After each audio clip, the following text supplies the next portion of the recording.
Hi you guys, last lesson of the chapter, very last page in your notes packet. Today we are doing R.7 day 3, radical expressions, adding and subtracting radicals. So just keep in mind what we've been doing so far is multiplying and dividing, which is very different from adding and subtracting. So for adding and subtracting, what you have to keep in mind is that we simplify all the radicals individually. We've been doing a lot of that this chapter, simplification. And then you can only combine like terms. Okay, so what I mean by like terms is I know that you learned how to simplify expressions like 2x squared plus 3x minus 5x squared plus 1.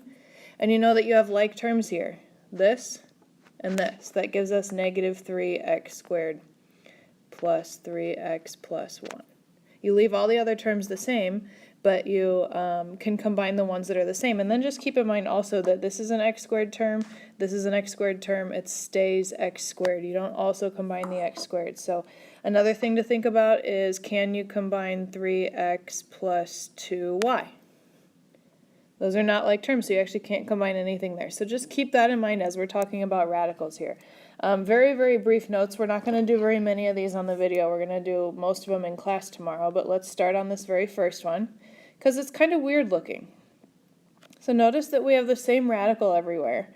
And what's strange about this is that it's a cube root and it has a 5 and an x squared in it. But do you see that this cube root is the exact same as this cube root? And so what's weird about this is that our answer, those are like terms. They're the exact same. And there's kind of an imaginary 1 here.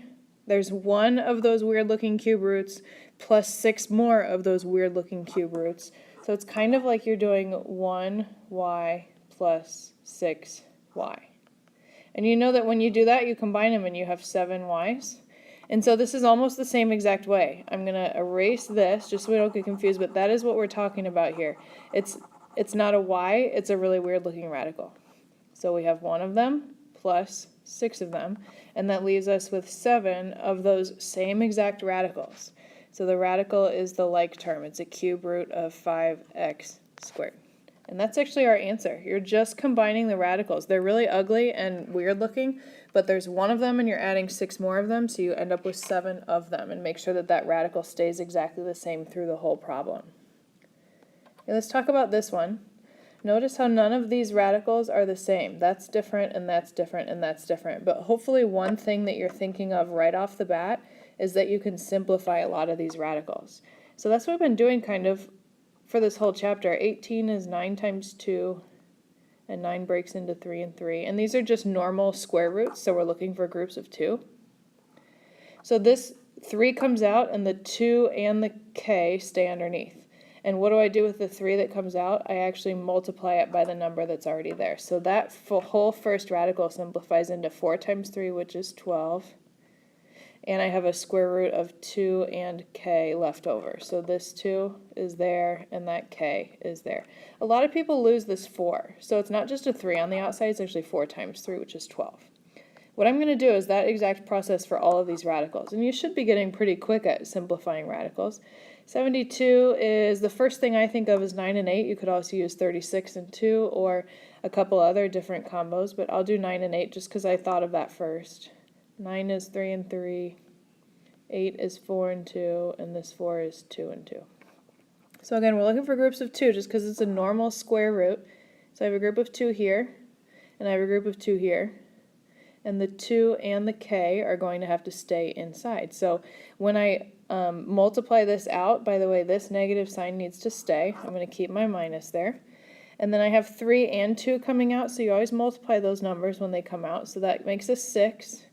And the numbers I have left in the radical are this 2 and this k. So I have 2k underneath.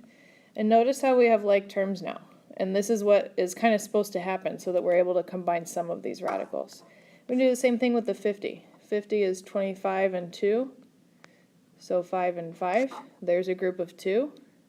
And notice that the 2 and the k have to stay underneath, so these all simplified to the same type of radical.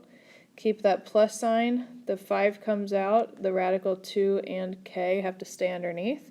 So notice now that we have all like terms. This is a radical 2k, this is a radical 2k, this is a radical 2k. So I'm just doing 12 minus 6 plus 5, which gives me 11 radical 2k.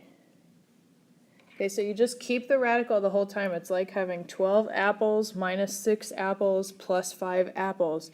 You still have apples left over, so you just keep the radical exactly the same way as it was.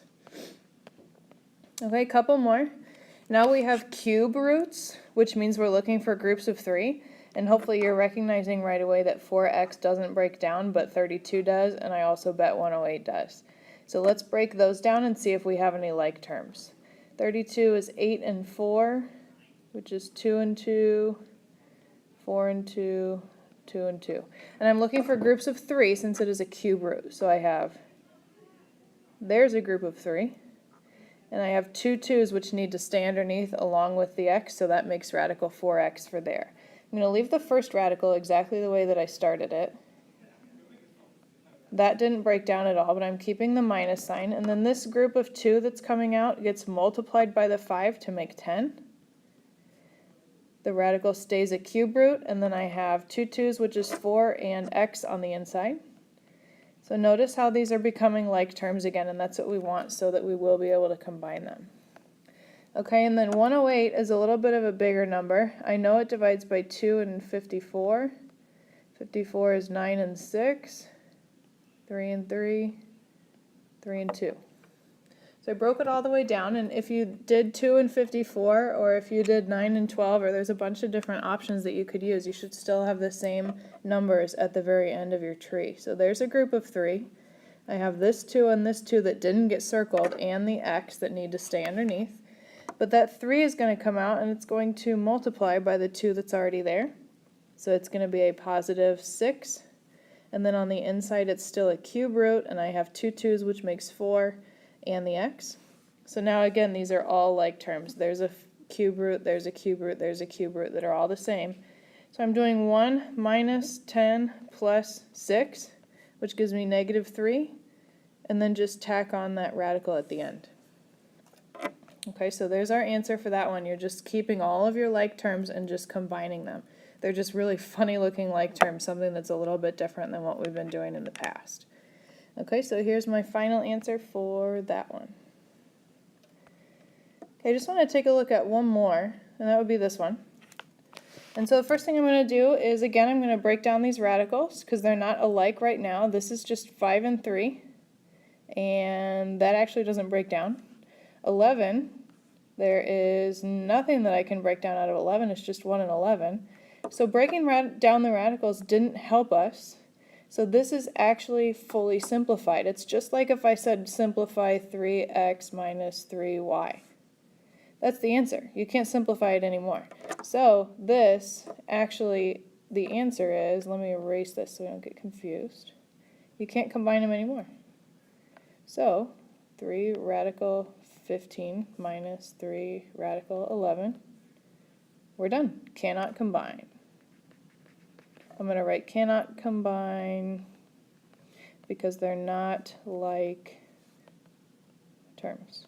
Okay, so very different process than from when we multiplied and divided radicals the last couple days. Here is how you add and subtract them, and the important part is to know how to break down the radicals so that you can find like terms so that you can simplify. Okay, I am going to save the rest of these notes for in class tomorrow. We will do all 5 of these examples, and I'll see you there, okay?